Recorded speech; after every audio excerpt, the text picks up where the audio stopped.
Space Cadets, it's on 4, so watch it.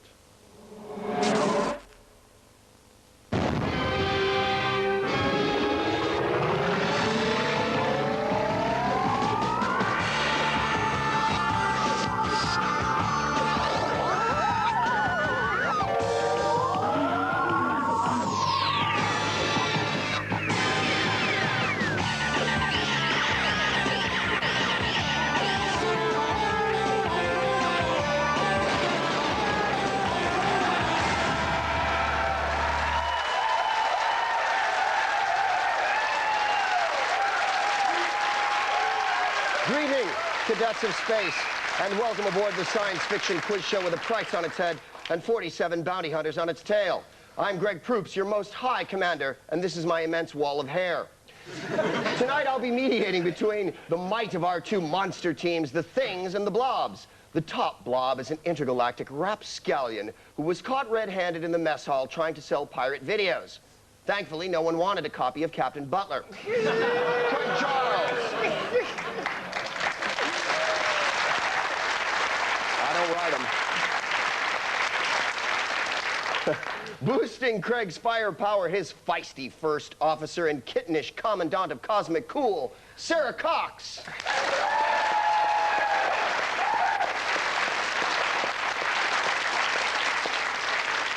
And this week, Craig can't lose, for he has one of the brightest stars in the galaxy to guide him.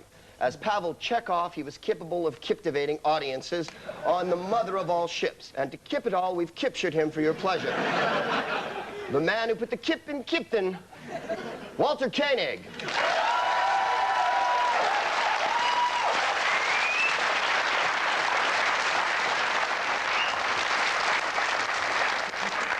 Beating back the Blobs, the Things. Captain Thing has received tributes from parental units worldwide. Thanks to this show, they can tell their kids, go to bed, or Bill Bailey will get you. Bill Bailey.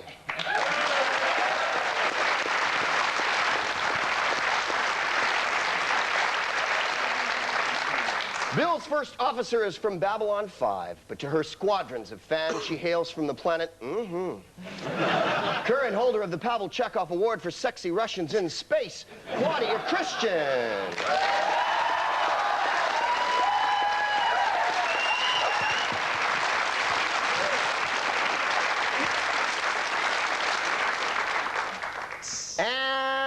And finally, to prove you can never have too much glamour, a comedian who's so obsessed with science fiction he thought vulcanized metal was Spock's Black Sabbath collection. John Moloney.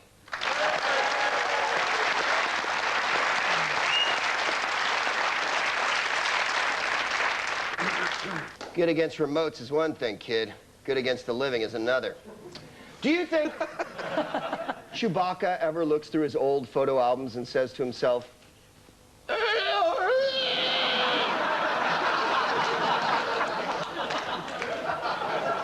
Photon Photos picks up on long-forgotten sci-fi moments and invites the crews to provide them with meaning.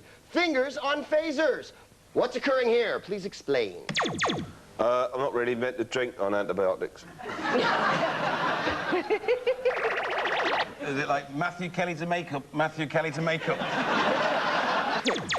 Cherry Blair to makeup, Cherry Blair to makeup. Anyone have any idea what movie that's from, by the way?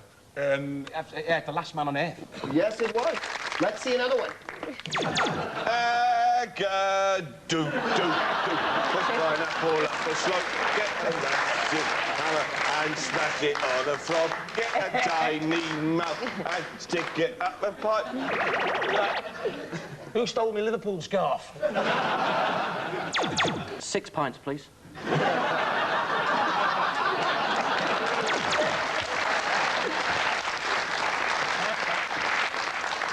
What film was that from? I would like to tell you. Terror from Space. Yes, it was Terror from Space. How did you know that? And roll on with the next one. The new Fiat Punto. Ask before you borrow it.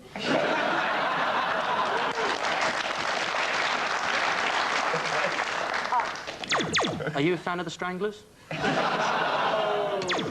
Nicole! Papa. Lost in the cold air. Freezing breath on my window pane. Lying, waiting. Only you and I, this means nothing to me. Oh, yeah. All right, extra close to the alcohol consumption.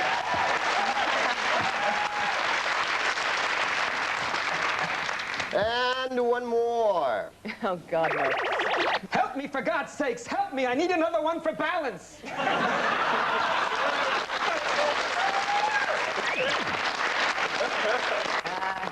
You've lost that love and feeling. Do you, Mr. Schwarzenegger, take this woman to be your wife? I do. Mike, I'm so sorry. She always gets like this when she's had a bit of wine. I've lost my eyes. Hell of a card game.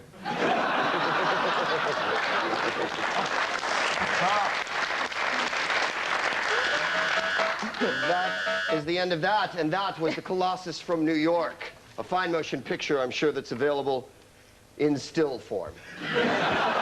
When Klingons go on holiday, do they go to kick your buttlands? Space is infinite and can absorb that joke. In Mind Your Klingon, I cough up a Klingon cliche, our crews chew it over and spit it back to me in English. Blobs. Here we go. And this is not easy for me, nor will it be for you. Chop da viskrik, in gan subulu ya val unharus dumpus.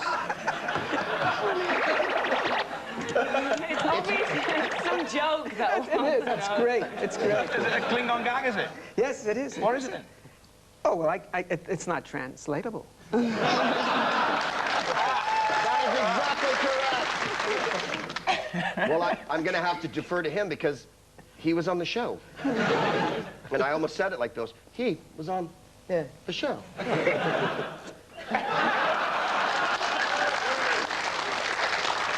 Things. Here's your slice of heaven.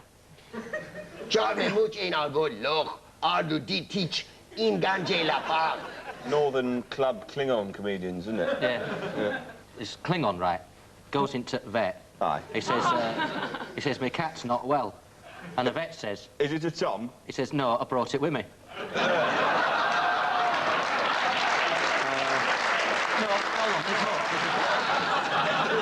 I like your answer, but the answer is no one beats a Klingon in a stare-out contest. Except perhaps Bill Bailey. It's becoming increasingly difficult to distinguish heroes from villains. Let us now hark back to more innocent times, when the Gordons were flash, the Mings were merciless, and the storylines bit the big one. I will now show each team a death-defying climax from a science fiction serial and ask them, how did they get out of that? The Blobs, you're first in the popcorn queue.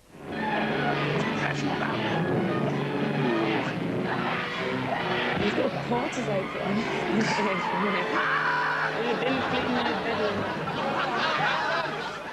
So Flash is fighting the big guy, yeah? And they fall down a mine shaft, and does Flash land on top of the fat guy and bounce all the way back up again?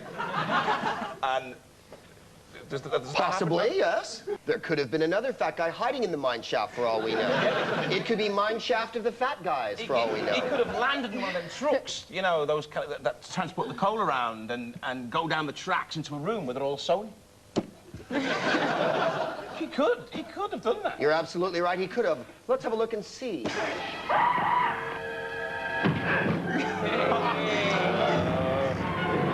Luckily, that was a back there. Yeah. Lucky old Flash, eh?